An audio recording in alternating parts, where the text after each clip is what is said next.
Tulis zaman itu, kalau itu dimiliki oleh kader-kader NU, maka insya Allah satu keberhasilan akan bisa didapatkan. Ya. Bagaimanapun itu, gitu ya. Seperti saya misalkan, jangan berpikir bahwa berangkat ke Australia itu mulus-mulus saja ya. Saya tidak ceritakan yang tidak mulusnya ya kan? Ya. Yang tidak mulusnya nggak usah kita ceritakan. Tapi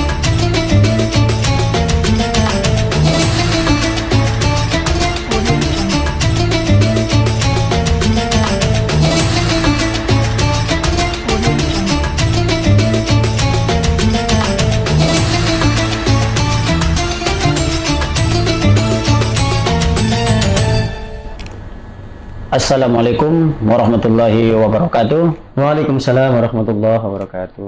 Alhamdulillahirabbil alamin. Sahabat pemirsa, sahabat TV NU Kota Medan. Hari ini kembali lagi kita dalam siaran pencerdaskan anak bangsa, terkhususnya di Kota Medan.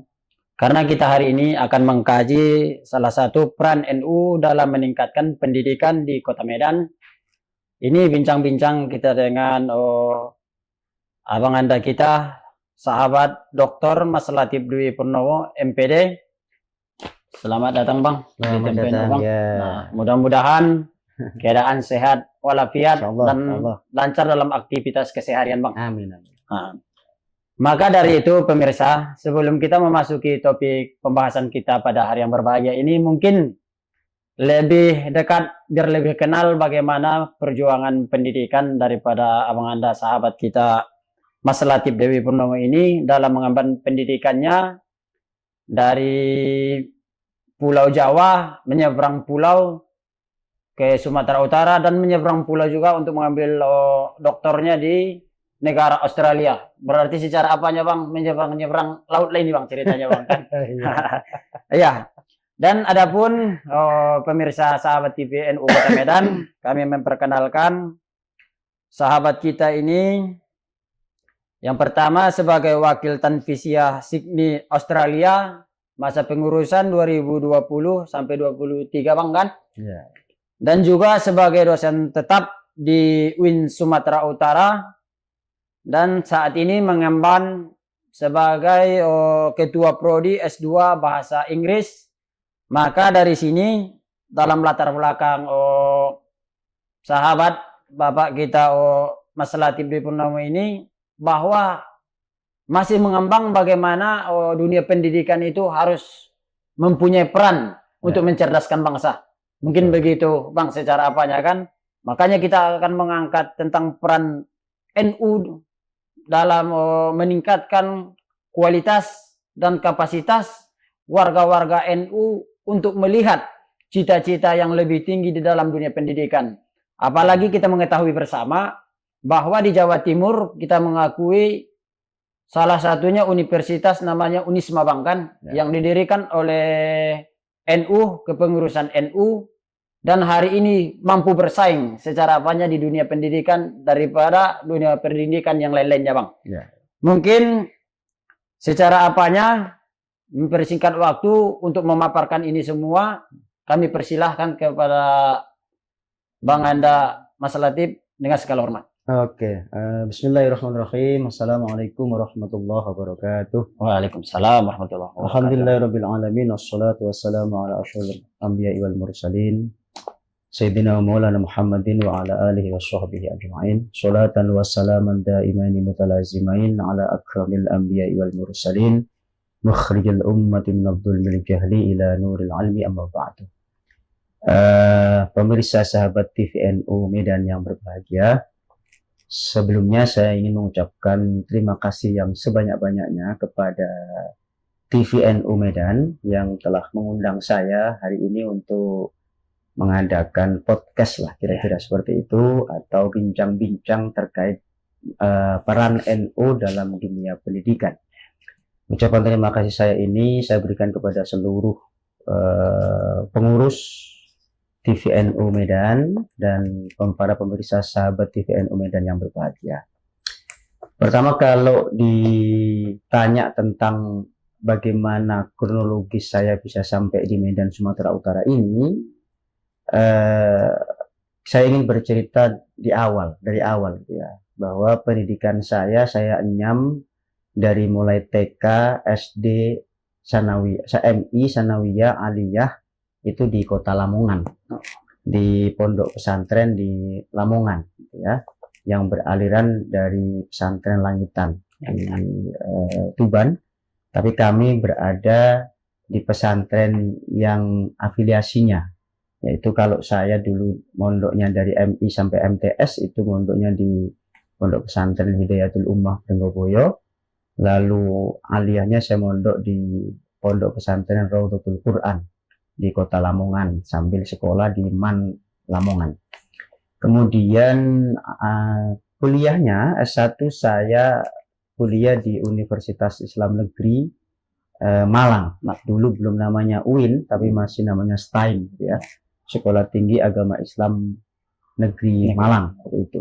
Tapi keluar sudah menjadi UIN, gitu ya. Jadi saya alumni UIN pertama, UIN Malang, gitu ya. Lalu kemudian setelah itu saya diutus oleh kiai saya, sekarang beliau menjadi WR4, namanya Gus Isrokun Najah. Beliau adalah putra dari ulama besar di Malang, mantan Rais Syuriah PWNU Jawa Timur, Kiai Haji Mastuki Mahfud. Nah, punya anak namanya Gus Isrokun Najah, mengirim saya ke Medan untuk menjadi guru di pesantren Al-Kausar. Pesantren Al-Kausar Al-Akbar punyanya Abuya Syekh Ali Akbar Marbun. Saya mengabdi di sana 7 tahun. Dari mulai awal 2005, tanggal saya masih ingat itu tanggal 3 Januari saya nyampe di Kota Medan ini, sampai saya diterima di UIN Sumatera Utara, waktu itu masih IAIN, menjadi seorang dosen. Nah, di waktu di pesantren Al-Kausar itu saya menjadi kepala sekolah, menjadi kepala Madrasah Sanawiyah sampai 7 tahun itu. Lalu saya di S2 di Unimed, Universitas Islam Negeri Medan, dan kemudian setelah selesai S2 saya tahun 2009-2010 saya melamar untuk menjadi CPNS di IAIN Sumatera Utara dan alhamdulillah masuk dan menjadi CPNS atau PNS dosen di sini di UIN Sumatera Utara ini, di UIN Sumatera Utara semenjak 2010 akhir, gitu ya, atau SK pertama saya di 1 Januari 2011. Nah, kemudian saya dapat beasiswa ke Australia tahun 2017. Jadi 2017 saya kembali kemari 2023. 2017 itu beasiswanya, berangkatnya itu 2018. Karena sebelum berangkat kami diharuskan untuk mengikuti pembinaan terlebih dahulu selama 6 bulan di Jakarta. Dan kami berangkat di tahun 2018.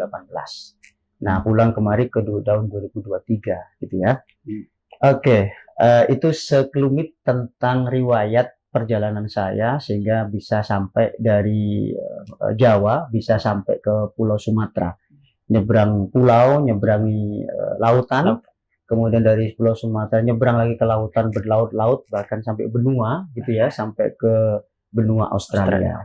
Dan alhamdulillah balik kemari lagi. Sewaktu di Australia selama 4 tahun itu, saya dan teman-teman juga alhamdulillah aktif di NU.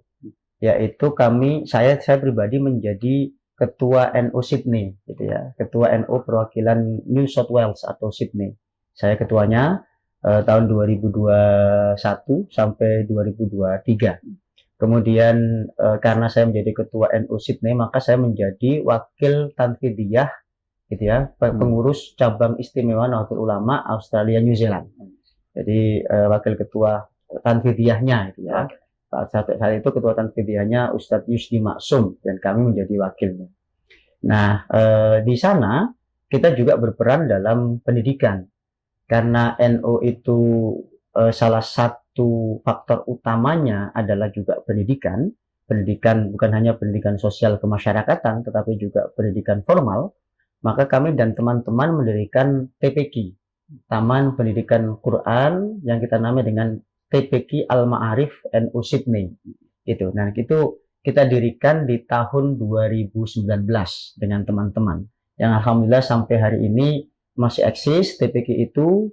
TPQ di sana di kota Sydney, TPQ Al-Ma'arif NU Sydney itu mengajar anak-anak kecil, gitu ya, yang usia sekolah mulai dari TK sampai SMP bahkan, untuk mengajari Al-Qur'annya. Dan model pembelajarannya kita buat seperti model pembelajaran TPQ-TPQ di Indonesia, khususnya yang berhaluan Ahlussunnah wal Jamaah, khususnya yang TPQ-TPQ yang dimiliki oleh NU. Nah, itu kita adopsi di sana dan kita ajarkan di sana. Alhamdulillah sampai hari ini berjalan dengan lancar, berjalan dengan baik dan sebagainya. Nah, kalau ditanya terkait bagaimana peran NU gitu ya dalam dunia pendidikan, tentunya sangat luar biasa, sangat besar peran NU dalam dunia pendidikan. Kita tahu bahwa NU ini kan didirikan oleh Hadratus Syekh Kiai Haji Hasyim Asy'ari, gitu ya, yang salah satu motivasi Kiai Haji Hasyim Asy'ari mendirikan NU ini adalah untuk bagaimana supaya masyarakat ini punya haluan. Ya. Haluannya adalah tentu salah satunya adalah haluan pendidikan. Maka kita masih ingat kalau kita dulu aktif di IPNU itu ada slogan namanya Mabadi Khairu Ummah, ya. Nah, Mabadi Khairu Ummah itu kan mencitrakan bahwa kita ini adalah umat yang terbaik, gitu ya. Umat yang terbaik yang selalu harus ada di depan. Nah, salah satu bagaimana kemudian kita mengimplementasikan kita ada di depan sebagai seorang pemimpin adalah dengan memiliki pendidikan yang cukup, gitu ya. Nah, pendidikan yang cukup ini dilandasi oleh semangat al-muhafadhatu 'alal qadimis shalih wal akhdhu bil jadidil aslah. Jadi ada inovasi-inovasi gitu. Jadi al-muhafadhatu 'alal qadimis shalih itu adalah menjaga sesuatu yang lama yang masih baik. Wal akhdhu bil jadidil aslah, dan berinovasi untuk melakukan sesuatu yang terbaik gitu ya. Al-akhdhu bil jadidil aslah, sesuatu yang baru yang lebih baik daripada yang lama. Jadi model-model budaya-budaya lama tetap yang masih baik tetap dipertahankan, tapi bersamaan dengan itu juga berinovasi untuk melakukan sesuatu yang lebih baik. Nah, itu artinya apa? Artinya bahwa NU itu tidak hanya mempertahankan budaya, tidak hanya mempertahankan kultur, tidak hanya mempertahankan apa-apa yang lama, tapi juga punya greget, punya niat, punya tindakan gitu ya untuk berinovasi mencari sesuatu yang lebih baik ke depan. Jadi NU itu berpikir ke depan. Nah, karena NU berpikir ke depan, maka salah satu caranya adalah dengan melalui instrumen pendidikan. Maka artinya orang-orang NU harus cerdas. Orang-orang NU harus berpikiran ke depan. Orang-orang NU harus intelek. Di samping itu orang-orang NU di samping intelektual secara otak juga harus berakhlak, gitu kan? Punya karakter gitu ya, dan seterusnya. Sehingga inilah yang menjadi ciri khas NU sebenarnya. Bukan saja orang NU harus pandai berpikir ya, bukan hanya orang NU harus pandai tahlilan, pandai sholawatan, itu sudah bagian dari budaya dan itu dipertahankan. Tapi berinovasi mencari sesuatu yang lebih baik itu wajib. Nah, kita melihat sekarang ada rektor Universitas Nahdlatul Ulama Yogyakarta, itu punya pemikiran yang luar biasa. Umur beliau masih muda, di bawah saya bahkan. Kalau saya udah 42, beliau masih 39 kalau saya tidak salah. Tapi pemikirannya itu Masya Allah, luar biasa. Beliau kebetulan masih S3 di Amerika saat ini. Masih S3, belum selesai. Tapi sudah menjadi rektor Universitas Nahdlatul Ulama Yogyakarta. Beliau punya satu fakultas sekarang. Apa itu? Fakultasnya adalah fakultas masa depan. Gitu, fakultas namanya fakultas masa depan. Jadi, kalau di UNUSIA, Universitas Nahdlatul Ulama Indonesia itu ada Fakultas Islam Nusantara, yang ini ada Fakultas Masa Depan, Future Faculty namanya.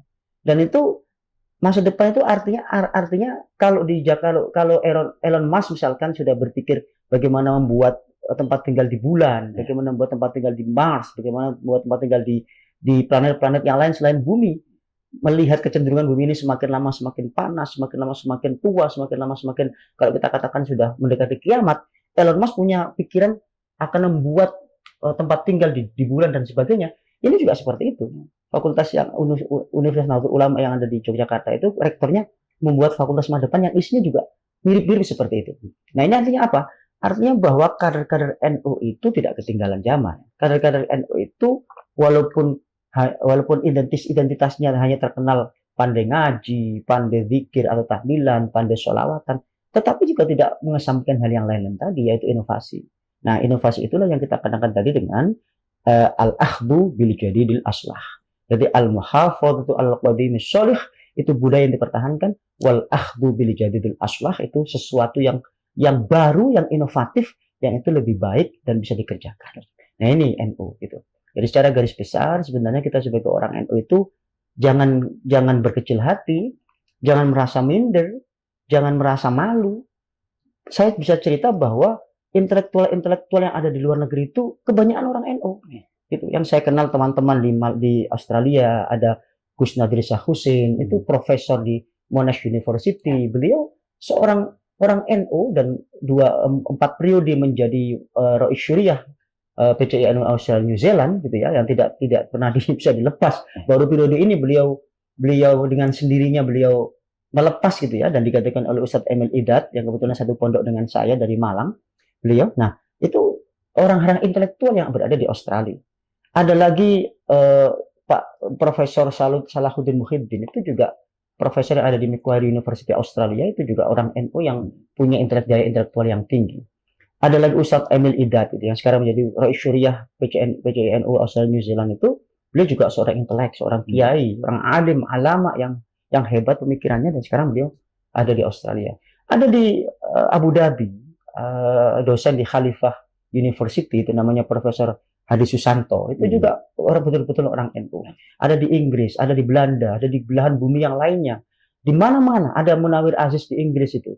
Beliau sekretaris PCI NU Inggris, yang beliau adalah pemerhati perdamaian internasional. Orang-orang terkenal, penulis Kompas, penulis Republika, penulis hebat gitu ya, yang sudah malang melintang di dunia di luar negeri. Nah, artinya apa? Bahwa orang NU itu tidak ketinggalan zaman, punya kapasitas, punya kehebatan, punya peluang, punya opportunity, dan punya kepandaian. Gitu. Jadi kita sebagai orang-orang NU jangan berkecil hati, jangan minder, bahkan justru kita harus bangkit, gitu ya, dengan mencontoh senior-senior kita yang sudah lebih dulu berangkat ke luar negeri, hebat di luar negeri, berpartisipasi di luar negeri, bercitra di luar negeri.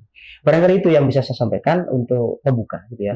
Agar kita bisa dialog terkait apa yang mau ditanya dan seterusnya. Seperti itu. Ya, pemirsa sahabat TVNU Kota Medan, mungkin itulah ringkasan materi yang telah disampaikan Pak Dokter tadi, bagaimana tentang dunia pendidikan yang terus diperankan oleh anak-anak muda NU. Betul. Pak Dokter.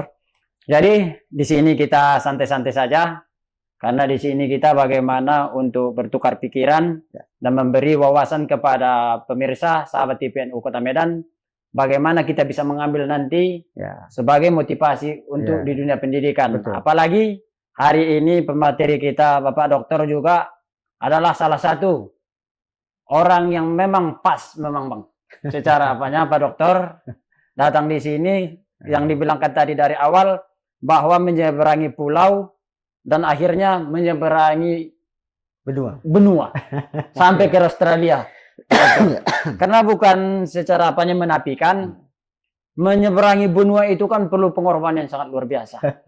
Karena hanya orang-orang yang terpilih lah, orang-orang yang giat lah mungkin secara menyampaikan cita-cita yang tinggi dan keulatan untuk berjuang. Mungkin itu dia secara Pak Dokter. Mungkin untuk menambahkan suasana tentang peran dunia pendidikan kita, secara saya sebagai moderator mempertanyakan tadi bahwa telah dipaparkan oleh Pak Dokter tadi bagaimana kader-kader NU itu dalam mengusung peradaban yang harus lebih cemerlang untuk mengusung 2 abad NU. Mungkin di situ lari secara pendidikan. Bagaimana tentang peradaban itu tanpa ada namanya dunia pendidikan di dalamnya. Mungkin begitu, Pak Dokter. Maka adapun secara pertanyaan di sini, Pak Dokter, bagaimanakah peran dari NU ini salah satu untuk menaikkan minat daripada kader-kader Nahdlatul Ulama ini sehingga mencapai dunia pendidikannya tanpa mawas diri bahwa saya ini adalah orang yang tiada. Bahwa saya ini adalah orang yang tidak pintar. Dan apa yang saya harus lakukan untuk memotivasi diri saya untuk bisa mencontoh tentang kader-kader yang saat ini masih muda. Terkhususnya tadi Pak Dokter menjelaskan salah satu rektor yang ada di Yogyakarta. Mungkin masih di bawah Pak Dokter secara umum. Tetapi itu bukanlah salah satu yang secara yang mengalahkan semangat kita, Pak Dokter. Karena kita di NU ini adalah orang yang berlomba-lomba untuk selalu melihat peradaban itu sendiri. Mungkin ke Pak Dokter, apa yang harus ditanggapi oleh kader-kader NU untuk memotivasi dirinya tentang pendidikan itu? Ya, pastinya adalah dengan kita sebagai orang NU tentunya pertama jangan minder ya. Jangan minder. Kita harus melihat ke depan. Kita harus punya pemikiran wawasan yang luas. Kita harus menganggap bahwa menuntut ilmu itu adalah bagian dari kehidupan kita. Kita harus menganggap, ya, meyakini bahwa memiliki ilmu itu segalanya. Gitu. Memiliki ilmu itu lebih utama daripada memiliki harta. Ya, itu yang utama. Kita tentu masih ingat ada syair ya di kitab Ta'limul Muta'allim itu kan. Jadi alala tanalul ilma illa bi sittatin saumbi ka amajmu'i habibayanin. Apa itu? Dukain wa khirsin wa istibarin wa bulghatin wa irsyadi ustadi wa tuli zamanin. Nah, di kitab Ta'limul Muta'allim itu adalah motivasi untuk kita menuntut ilmu gitu. Kalau orang-orang anak-anak NU sekarang itu tidak diajarkan gitu ya. Ini sudah degradasi namanya. Maka saya berharap itu tetap diajarkan. Karena di situ kitab Ta'limul Muta'allim itu, dari situ seorang pelajar, seorang anak bisa ngerti, bisa tahu tentang bagaimana pentingnya menuntut ilmu dan apa yang harus dilakukan gitu ya. Sebagaimana disitu diceritakan tanah ma'ilah bisit dan saumbika bisit ya ada 6 gitu ya. Ihabibayanin. Apa itu? Dukain. Jadi seorang penuntut ilmu itu harus zakiyun. Ya kan? Harus zakiyun, harus cerdas, tangkas. Ya, harus zakiyun. Cerdas gitu ya, cerdas otaknya. Wakhirsun, dukain wakhirsun, dan khis dan tangkas. Dia menjadi orang yang tangkas. Wastibarin, dan harus menjadi orang yang sabar. Ya. Jadi kalau mau menuntut ilmu itu selain cerdas, selain tangkas, juga harus sabar. Maka kalau tidak ada biaya, ya sabar. Kalau tidak, kalau rumahnya jauh, mondoknya di Jombang sana, misalkan rumahnya di Medan, di Tapanuli Selatan, mondoknya di Jombang misalkan, ya harus sabar. Naik bus ALS kalau tidak ada uang. Apa itu? Naik pesawat kalau ada uang. Wastibarin, gitu ya, harus sabar. Yang selanjutnya yang keempat wastibabul hotin, dan punya biaya. Nah, ini jadi persoalan. Ya. Jadi yang konteks punya biaya ini debatable. Jadi orang menganggap kalau dulu wabul hotin harus punya uang, itu adalah orang-orang kaya. Sekarang tidak. Sekarang banyak beasiswa. Jadi ada beasiswa pesantren, ada beasiswa sekolah, ada beasiswa SMA, aliyah, ada beasiswa kuliah, ada beasiswa santri, ada beasiswa KIP, ada beasiswa macam-macam. Ada orang tua asuh, ada beasiswa lazisnu, ada beasiswa basnas, macam-macam. Jadi tidak ada lagi cerita orang yang tidak bisa melanjutkan sekolah tanpa biayanya. Artinya apa? Syarat wabul hotin harus punya sangu kalau orang Jawa bilang, harus punya biaya kalau bahasa Indonesianya bilang, itu tidak ada jadi masalah lagi. Yang penting syarat dukain, zakiyun, wakhirsun, wastibarun itu ada. Ya, itu. Maka 3 syarat dipenuhi dulu. Baru wabul hotin ini gampang. Ya, artinya nanti bisa dapat beasiswa A, bisa dapat beasiswa B, bisa dapat beasiswa C, bisa dapat beasiswa ini, itu dan sebagainya. Itu ada kemungkinan. Wabul hotin. Yang kelima apa? Wa irsyadi ustadi. Apa itu? Patuh pada nasihat guru. Nah, ini syarat-syarat berikutnya. Patuh pada nasihat guru.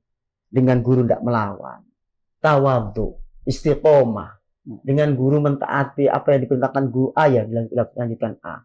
Apa yang disuruh kiainya, disuruh ke barat ya ke barat, ke timur ya ke timur, ke depan ya ke depan, ke belakang ya ke belakang.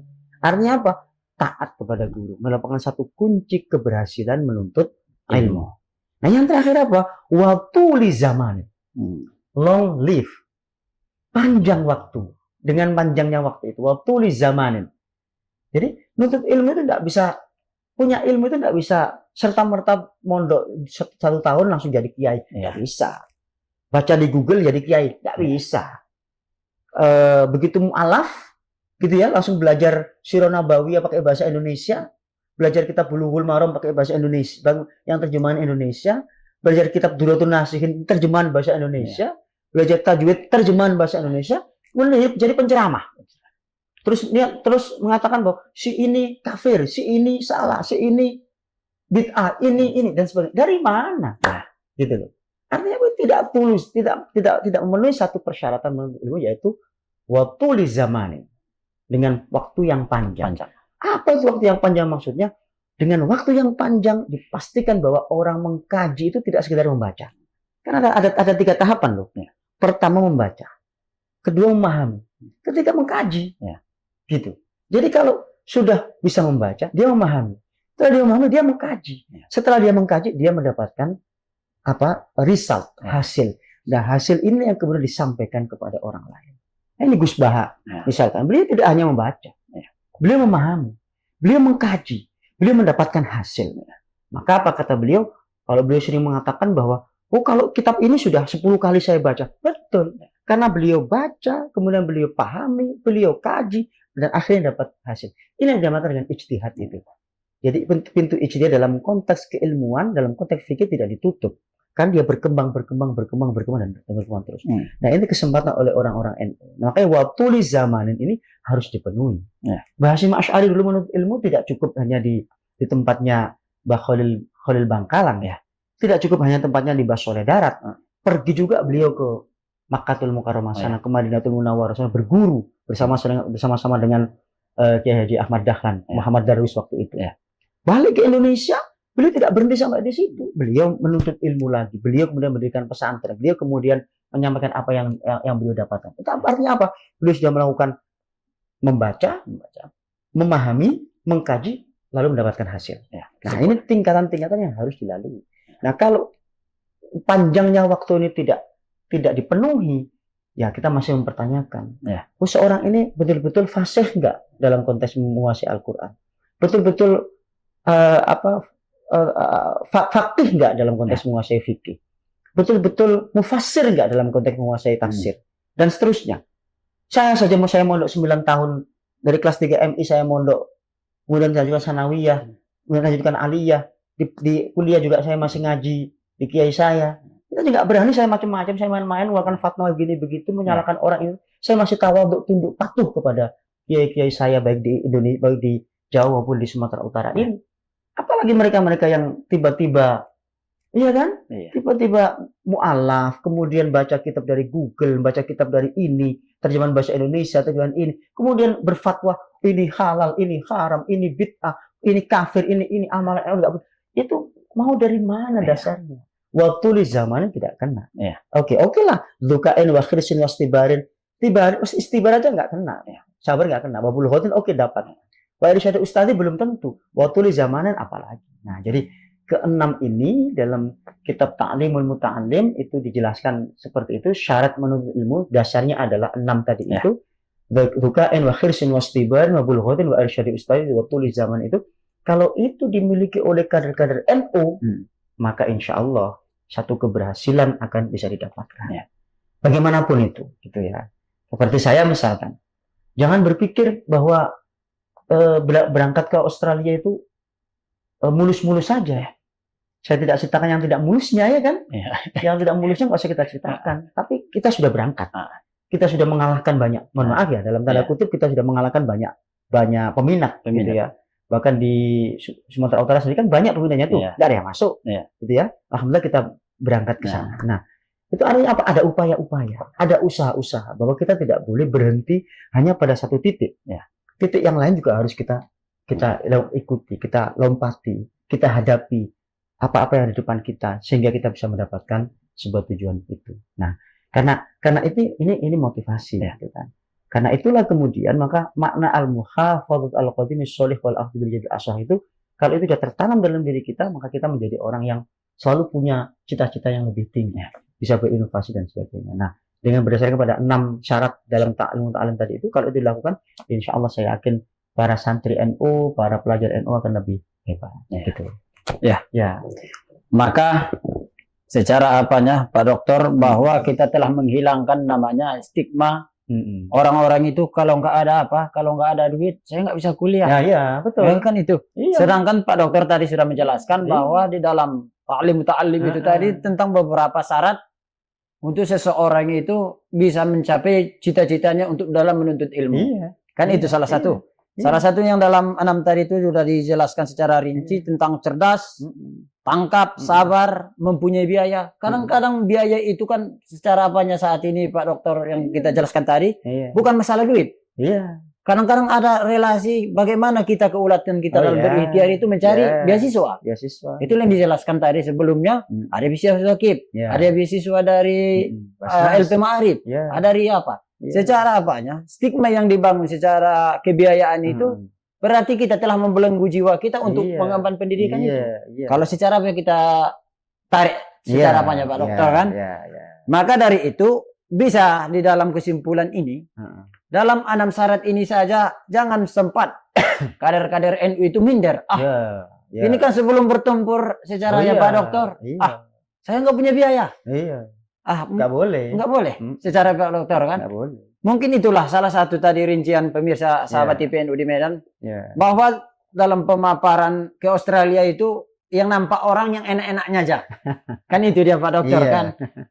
Kadang-kadang kan di dalam pemaparan tadi itulah dia tampak membaca, mengkaji, langsung kesimpulan. Ini sekarang fenomena yang hari ini kita dapatkan Pak Dokter di dunia pendidikan ini.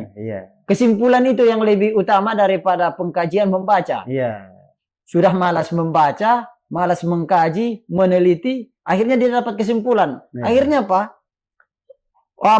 Pemikiran orang itu menganggap bahwa kesimpulan itulah hal yang mutlak. Sehingga tertinggal saat ini orang-orang yang berpendidikan ini, ini orang yang orang sesat dalam pemikiran. Ini secara apanya dia telah melanggar ini. Sedangkan dia belum pernah mengkaji. Makanya alhamdulillah kita secara Pak Dokter kita dibesarkan di Nahdlatul Ulama adalah orang yang mengaji katanya. Mengaji, mengkaji, bukan orang yang langsung menyimpulkan. Tetapi di sini kita sebagai kader Nahdlatul Ulama adalah orang-orang yang harus pertama membaca, meneliti, yang kedua itu bagaimana mengkajinya dan mendapatkan kesimpulan. Dalam kesimpulan itulah nanti secara apanya bisa kita musyawarahkan lagi. Secara apanya di Nahdlatul Ulama. Mungkin ada tempatnya untuk orang-orang yang mempunyai pendidikan dan di satu forum itu. Di Nahdlatul Ulama. Kan begitu Pak Dokter. Maka dari syarat-syarat 6 ini bisalah secara kepada kader-kader NU. Kita menyarankan secara Pak Dokter bahwa sesungguhnya keberhasilan itu bukan didapatkan dengan hal yang mudah. Ada di situ ada bantu loncatan yang harus tinggi. Cuma tinggal kesabaran. Menunggu itu, patuh kepada doa-doa daripada guru-guru tadi. Secara Pak Dokter ketika saya simpulkan tadi. Jadi ada lagi pertanyaan Pak Dokter untuk kita gali dia. Biar lebih seru dia Pak Dokter kan. Jadi ketika seseorang itu sudah mendapatkan ilmu di dalam peradaban itu, saya lebih tertarik ke belakang tentang fakultas masa depan tadi Pak Dokter. Ini kan dia sangat sangat brilian di dalam pemikiran. Ada fakultas masa depan yang diusung oleh anak kader-kader Nahdlatul Ulama. Sebenarnya masa depan apa yang sebenarnya yang mau dikaji itu? Masa depan dia itu dalam bidang yang kita lihat saat ini tentang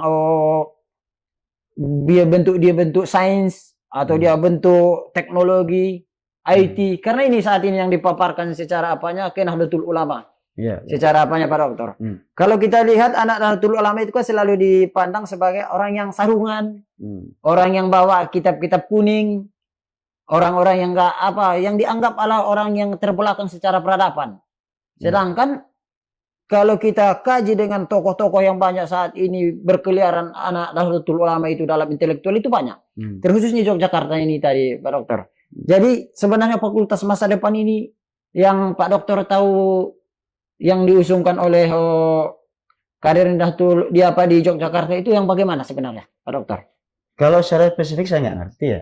Bisa nanti TVNU Medan mengundang rektor Universitas Ulama Yogyakarta barangkali untuk mengklarifikasi seperti apa tujuan fakultas masa depan itu. Tapi saya melihatnya bahwa ini satu inovasi dari orang-orang NU. Bahwa saya melihatnya ini adalah upaya untuk mengimplementasikan satu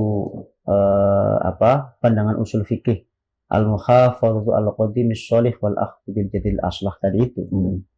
Bahwa sarungan itu sudah identitas seorang santri NU. Membaca kitab kuning, keahlian membaca kitab kuning itu juga identitas seorang santri NU. Kemudian berzikir, tahlilan, sholawatan itu juga identitas santri NU. Tapi lebih dari itu harus punya inovasi. Apa itu inovasi? Membuat sesuatu yang lebih baik untuk menyauti tantangan masa depan. Saya melihatnya ke situ. Nah, saya menduga kebenarannya nanti silakan diklarifikasikan atau ditanyakan langsung kepada pihak Universitas Nahdlatul Ulama Yogyakarta. Tapi saya menduganya bahwa fakultas ini targetannya adalah untuk menyauti kebutuhan-kebutuhan di masa yang akan datang. Apa itu kebutuhan di masa yang akan datang? Tentunya berkaitan dengan teknologi, ya. Teknologi dan berkaitan dengan sains. Ya. Teknologi itu artinya apa? Kalau Elon Musk sudah punya teknologi bagaimana membangun rumah di bulan, mungkin ke situ juga arahnya. Ya.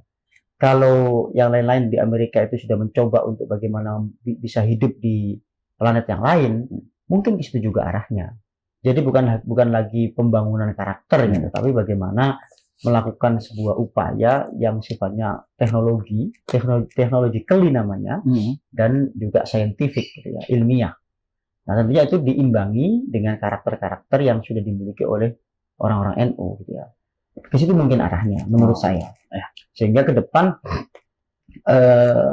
orang-orang NU itu tidak tabu ketika bicara tentang bagaimana membuat rumah di bulan, bagaimana membuat rumah di planet yang lain. Sekalipun itu belum tentu berhasil, ya. Tapi upaya untuk melakukan itu adalah bagian dari inovasi yang dimiliki, yang kemauan itu dimiliki oleh kader-kader NU. Dan ini menurut saya perlu diapresiasi. Karena bicara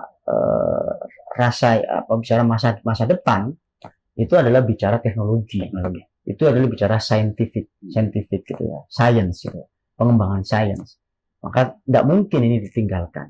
Nah, upaya dari Universitas Nahdlatul Ulama Yogyakarta itu melalui rektornya yang masih muda itu patut diacungi jempol, gitu ya, patut diapresiasi bahwa itu bagian dari bagaimana kita al-akhdhu bil jadidil aslah.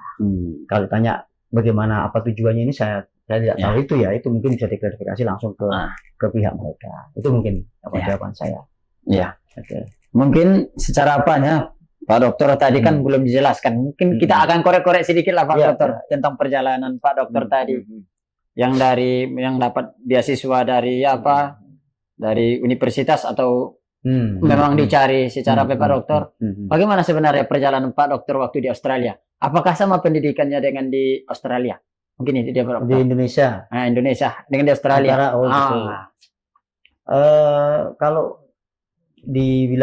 Kalau ditanya perbandingan antara model pendidikan di Australia dengan di Indonesia, tentunya berbeda, ya. Kalau tujuannya mungkin sama. Menurut saya tujuannya bahkan lebih bagus Indonesia, gitu ya. Indonesia masih ada tujuan untuk bagaimana membangun karakter. Di Australia tidak ada sama sekali. Kalau di Indonesia tujuannya untuk menghilangkan kebodohan. Pendidikan itu untuk menghilangkan kebodohan, kemudian dengan punya landasan nilai-nilai karakter yang bagus, yang ditunjukkan dengan akhlak yang bagus, akhlak kepada guru, akhlak kepada sesama kawan, akhlak kepada orang lain, akhlak kepada orang yang lebih tua, akhlak kepada orang yang lebih muda. Itu masih diterapkan di Indonesia, jadi masih menjadi sebuah tujuan. Jadi di sekolah-sekolah, di MI, di MTS, di Madrasah Aliyah, Madrasah Sanawiyah, kemudian di perguruan tinggi, apalagi khususnya di NU, karakter itu masih ditanamkan. Itu yang terjadi di Indonesia, itu sangat bagus. Nah, di samping itu juga tujuan pendidikan di Indonesia kan yang untuk menghilangkan kebodohan dan kemudian punya kemampuan intelektual, itu sangat bagus juga, ya. Dan itu sama dengan di Australia. Di Australia adalah tujuan pendidikannya itu adalah bagaimana seorang anak bisa menguasai ilmu, menguasai science and technology, menguasai filosofi keilmuan. Artinya purely berbicara tentang kecerdasan otak, kecerdasan kognitif, gitu ya. Tidak bicara tentang kecerdasan psikomotorik dan kecerdasan afektif. Tapi di Indonesia masih bicara itu. Nah, cuman bedanya kecerdasan psikomotorik dan kecerdasan afektif di Australia itu memang tidak diajarkan di tingkat lembaga pendidikan, baik itu sekolah menengah, sekolah elementary school, secondary school maupun perguruan tinggi, itu tidak diajarkan, tapi dipraktekkan. Nah, itu bedanya. Jadi kalau kita di sini masih diajarkan dan prakteknya itu masih berat. Kadang orang diajarkan, kamu harus menghormati orang yang lebih tua, mencintai yang lebih muda, nggak dilakukan. Nggak ada praktek untuk bagaimana sih contoh menghargai yang lebih tua, mencintai yang lebih muda, itu nggak ada contohnya. Kadang-kadang yang tua mudah emosi, yang muda sakit hati, dan seterusnya. Itu tidak ada contohnya. Hanya dalam konteks ada mata kuliah atau ada pelajaran yang mengajarkan itu. Yaitu apa namanya? Akidah akhlak, misalkan. Tapi bagaimana berakhlak itu kadang tidak dicontohkan. Kalau tidak di pesantren. Nah, kalau di pesantren dicontohkan. Tapi kalau di sekolah dicontohkan juga, tapi tidak full. Tidak full. Nah, kita masih bisa melihat di sekolah itu ada anak yang dipukul guru. Ya. Ada siswa yang senior yang mukul junior. Ada junior yang melawan gurunya, melawan seniornya, dan sebagainya. Itu artinya prakteknya masih kurang. Nah, di Australia itu dipraktekkan langsung. Gitu. Persoalannya bukan itu. sebatas teori ya. Iya, tidak ada teori lagi. Tapi it's practice, not theory. Not remaining theory. Tidak hanya sekedar teori, tapi praktek langsung. Ketika masuk, guru sudah mencontohkan. Kayak gini. Guru dikritik, tidak marah. Guru bisa berkawan dengan muridnya. Murid melihat bagaimana tindakan guru. Bagaimana ini dipraktekkan. Gitu. Jadi mencintai negara dipraktekkan. Mencintai sesama dipraktekkan. Ketika ada yang kesusahan, siswa membantu dipraktekkan. Gitu.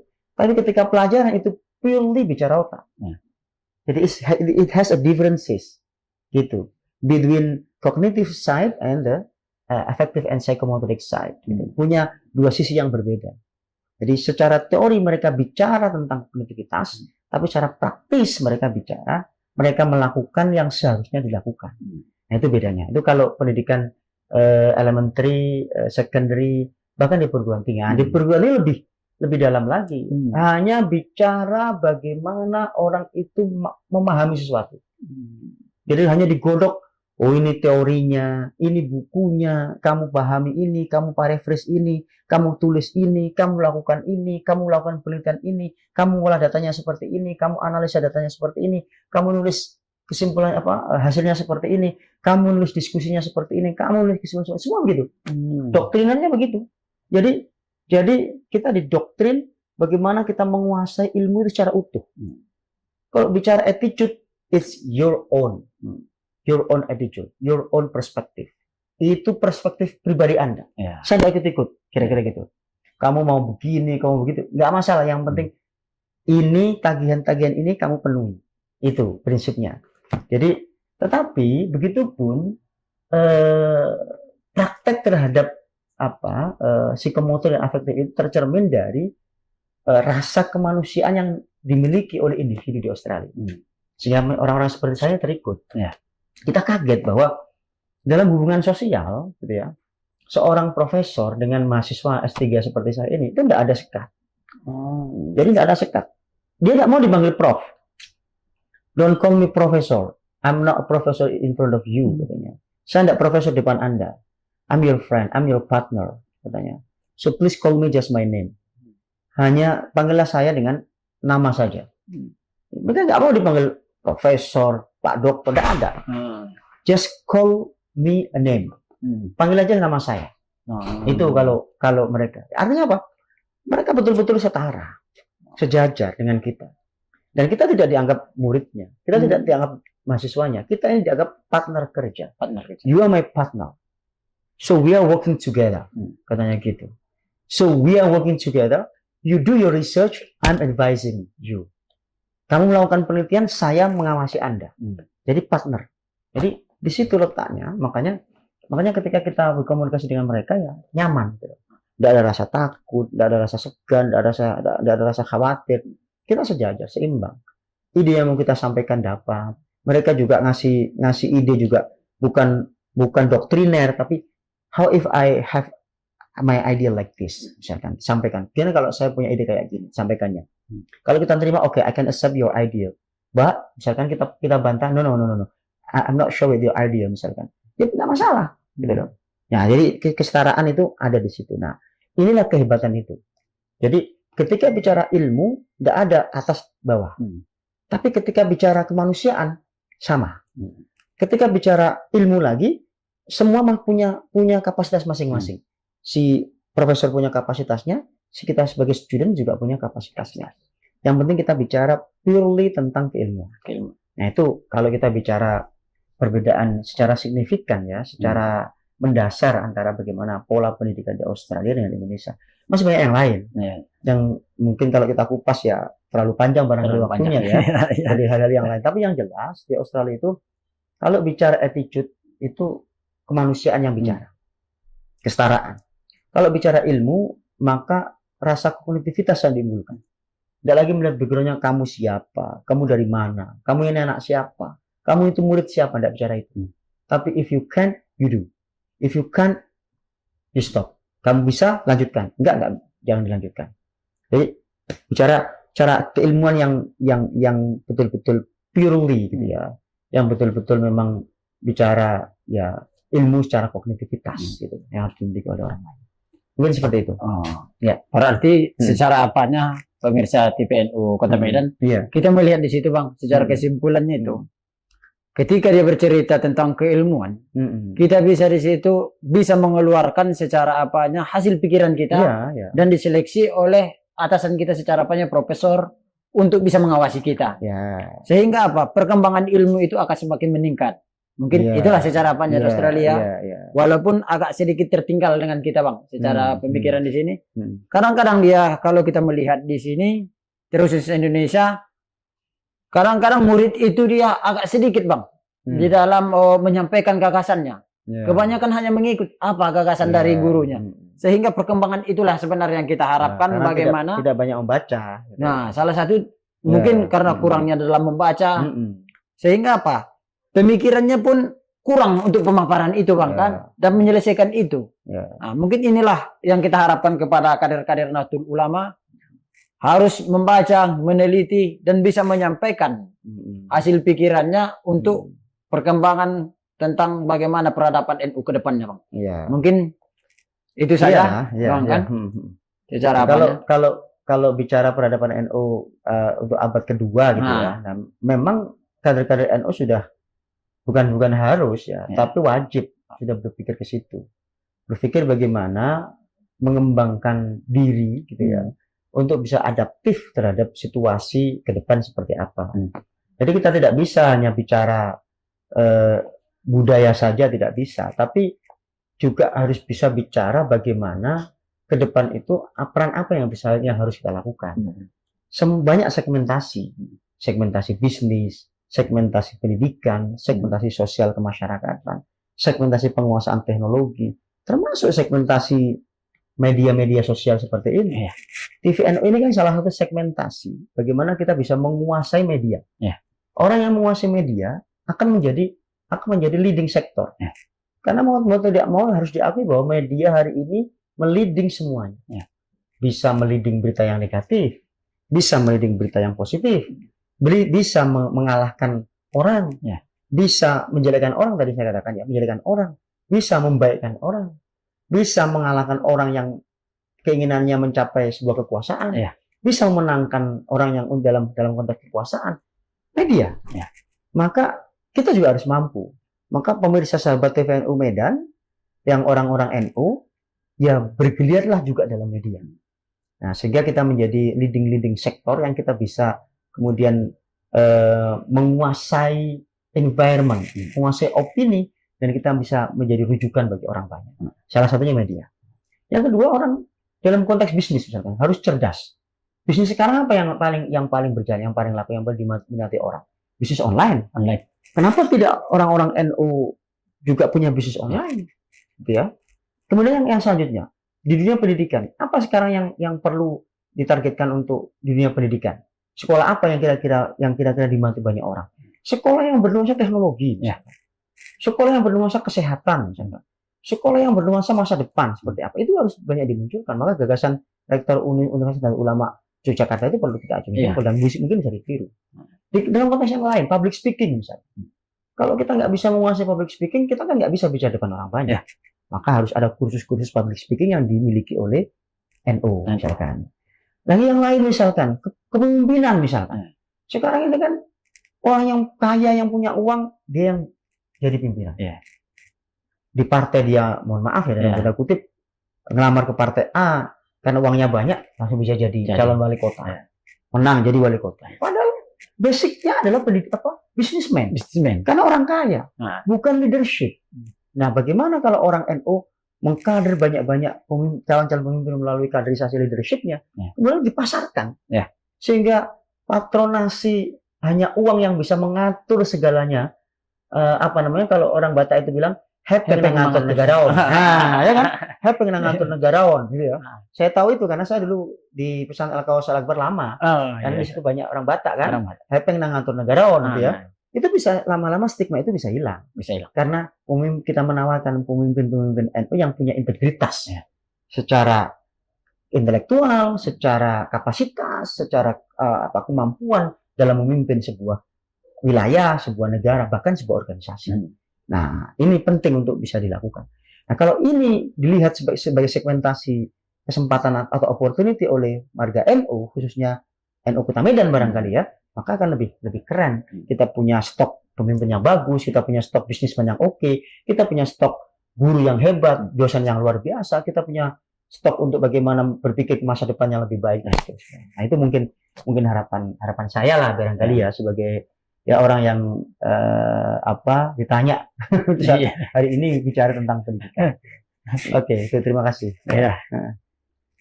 Terima kasih kepada Abang Anda sahabat, walaupun tak mau dikatakan tadi katanya dokter, mungkin ketawaduan juga lah secara apanya kita sebagai orang timur ini Bang kan. Iya. Ya mungkin kalau Bang secara bincang-bincang kita mungkin bisa menghabiskan berjam-jam ini Bang. Mungkin di lain waktu kita bisa juga melanjutkan itu karena mungkin ada juga kesibukan dari Abang Anda dokter untuk menyelesaikan kewajiban salah satunya adalah sebagai dosen kan. Mungkin TV NU Kota Medan, pemirsa semua yang kami sayangi, dalam dunia pendidikan ini siapa yang berani untuk bertahan, bersabar. Yang kedua, patuh bagaimana tentang petuah-petuah dari orang tua. Yang kedua, mempunyai waktu yang panjang. Bahwa sesungguhnya untuk mendapatkan keberhasilan bukanlah datang dengan sistem Indomie kata orang Bang. Instan. Nah, karena itu semua adalah sebuah perjuangan. Yang salah satu untuk mendapatkan beasiswa juga ada perjuangan. Pasti. Cuma bagaimana kita untuk mengelola tentang kesabaran itu, mempergunakan kecerdasan kita itu tadi Bang kan, tangkap kita dalam sebuah informasi itu, insya Allah bahwa biaya itu akan bisa kita tanggulangi Bang. Walaupun kata orang Batak tadi Abang bilang itu bahwa pengen mengatur negarawan. Karena itu aja selama ini doktrin yang dibangun. Akhirnya apa? Dunia pendidikan kan ditinggalkan orang Bang. Akhirnya apa? Orang hanya mencari duit, bagaimanapun caranya. Sehingga dunia pendidikan itu ditinggalkan. Karena doktrin itu mungkin selalu yang berkembang. Mungkin itulah secara apanya Bang kita menganggap dugaan bahwa kita mengharapkan pemirsa sahabat TVNU Medan, ayo kita bangun peradaban ini terkhususnya untuk para kader-kader intelektual Nahdlatul Ulama untuk kembali merajut atau membangun kembali Bang semangatnya untuk belajar. Mungkin sebelum kita tutup diskusi dialog kita ini Bang, entah bisa 2 menit lagi Bang untuk memberikan motivasi untuk sahabat NU tentang bagaimana memotivasi tentang menuntut ilmu. Persilakan. Baik, pemirsa sahabat TVNU Medan yang berbahagia, saya tidak banyak-banyak ya motivasi pemirsa sahabat TVNU Medan dalam konteks pendidikan, tapi yang jelas bahwa sebagai kader NU, ini khususnya untuk yang kader NU ya, yang tidak kader NU juga nggak apa-apa kalau mau mengikuti. Kalau saya berprinsip pendidikan itu nomor 1 ya. Karena bapak saya dulu berpesan kepada saya bahwa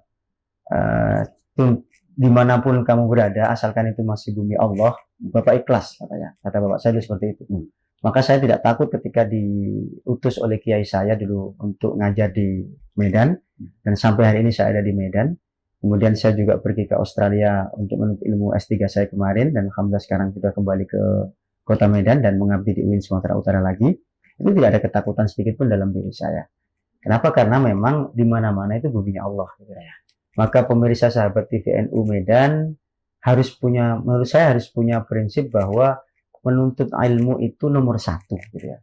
Karena hadis atau tidak hadis ya, tapi yang jelas ini sebuah motivasi bahwa utlubul ilma walau bisin. Ya. Itu Pak, masih ada yang memproblematikkan ini hadis dengan tidak hadis. Tapi bagi saya ya sudah, yang ini hadis gitu ya, yang bisa memotivasi kita ya. Utlubul ilma walau bisin. Tuntutlah ilmu sampai ke negeri Cina. Zaman Rasulullah itu. Cina dengan Arab dengan Cina itu jauh. Yang jelas dulu pada saat itu Cina itu sudah berperadaban tinggi. Maka kata Rasul apa? Utlubul ilma walau bisin. Tuntutlah ilmu itu walau sampai ke negeri Cina. Negeri di mana yang tidak mungkin bisa digapai waktu itu. Nah, makanya ada sahabat yang sampai ke Cina menuntut ilmu. Nah, kalau sekarang kan bukan utlubul walau bisin lagi. Utlubul ilma walau di Amerika, utlubul ilma walau di Afrika, di Inggris, di mana-mana. Sudah bisa naik pesawat. Ya kan? 10 jam, 11 jam, 8 jam. Kayak sini ke Australia hanya 8 jam. Sini ke Jakarta 2 jam, Jakarta ke Australia 6 jam. Pas persis 8 jam. Jadi nggak jauh karena naik pesawat gitu ya. Maka nggak ada istilah kita untuk tidak menuntut ilmu. Kenapa? Karena sekarang jangkauan mudah dijangkau, jarak mudah dijangkau maksud saya, jarak mudah dijangkau, biaya juga insya Allah bisa didapat kalau kita serius, kesempatan kita punya, umur juga insya Allah diberikan Allah Subhanahu Wa Taala umur yang panjang untuk barokah. Oleh karena itu tidak ada kata-kata untuk berhenti menuntut ilmu, khususnya bagi pemirsa sahabat TVNU Medan, khususnya lagi bagi para kader-kader NU. Ini kita lakukan supaya ke depan kita tidak ketinggalan zaman, kita bisa mendapatkan sesuatu dan berperan dalam konteks perkembangan di masa yang akan datang. Barangkali itu. Terima kasih atas kesempatan yang diberikan kepada saya untuk bicara di forum ini pada hari ini. Mohon maaf atas segala kekurangan. Terima kasih atas segala perhatian. Dan akhirul kalam, Allahumma fiqil aqmutorik. Assalamualaikum warahmatullahi wabarakatuh. Waalaikumsalam warahmatullahi wabarakatuh.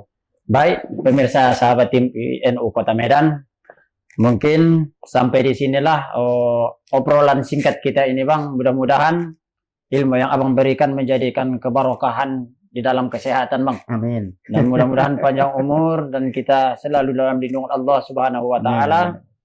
Dan kepada pemirsa sahabat TVNU Kota Medan, mudah-mudahan di akhir acara ngobrol-ngobrol ini akan mendapatkan sedikit ilmu yang bisa disampaikan oleh Abang Anda Dr. Mas Latif Dwi Purnomo ini untuk bisa kembali memunculkan semangat kita untuk belajar. Mungkin di akhir daripada acara kita ini saya sebagai moderator mengundurkan diri dan terima kasih kepada Bang Dokter untuk selalu sehat selalu. Dan saya menutup akhir pertemuan ini. Wallahul muwaffiq ila aqwamit thoriq. Assalamualaikum warahmatullahi wabarakatuh. Waalaikumsalam warahmatullahi wabarakatuh.